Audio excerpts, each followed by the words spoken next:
Morning. ഇന്ന് ഞാൻ നിങ്ങളുമായിട്ട് ഷെയർ ചെയ്യാൻ ഉദ്ദേശിക്കുന്നത് മറ്റൊന്നുമല്ല. ഒരു ചെറിയ ദ്വീപിൽ വളരെയധികം സാമ്പത്തികമായി പിന്നോക്കം നിന്നിരുന്ന ഒരു കുടുംബത്തിൽ ജനിച്ച് ഫുട്ബോളിനെ തന്റെ ജീവന് തുല്യം സ്നേഹിച്ച ഒരു വ്യക്തിയുടെ കഥ. 12-ാം വയസ്സിൽ ക്ലബ് ഫുട്ബോളിലേക്ക് സെലക്ഷൻ കിട്ടുമ്പോൾ സ്വന്തം വീട്ടുകാരെയും നാട്ടുകാരെയും പിരിയേണ്ടി വന്ന ആ ബാലന് 15-ാം വയസ്സിൽ അവനെ കാത്തിരുന്ന മറ്റൊരു ദുർവിധി എന്താണെന്ന് വെച്ച് കഴിഞ്ഞാൽ, നിനക്കിനി ഫുട്ബോൾ കളിക്കാനായിട്ട് പറ്റില്ല കുട്ടി. കാര്യമെന്ന് പറഞ്ഞാൽ നിനക്ക് ഇനി ഹൃദയ സംബന്ധമായ ഒരു രോഗമുണ്ട് എന്ന് ഡോക്ടേഴ്സ് വിധി എഴുതി.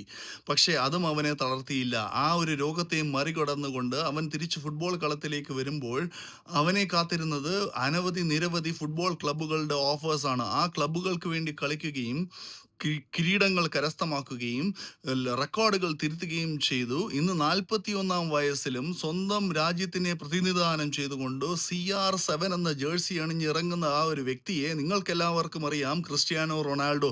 അതെ, പോർച്ചുഗലിന്റെ മഡേര ദ്വീപിൽ ജനിച്ച് സ്വന്തം രാജ്യം അവൻ ആദരസൂചകമായി എയർപോർട്ടിന് തന്നെ അവന്റെ പേര് നൽകി, ക്രിസ്ത്യാനോ റൊണാൾഡോ എയർപോർട്ട്. അതെ, ക്രിസ്ത്യാനോ റൊണാൾഡോ ഡോസ് സാന്റോസ് ആവിയറ എന്ന ക്രിസ്ത്യാനോ റൊണാൾഡോയെ കുറിച്ചാണ് ഞാനിവിടെ പറഞ്ഞത്.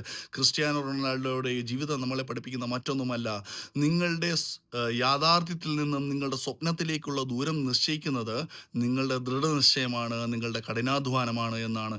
എല്ലാവർക്കും അതിന് സാധിക്കട്ടെ എന്ന് ആശംസിച്ചുകൊണ്ട് നിർത്തട്ടെ. നന്ദി, നമസ്കാരം.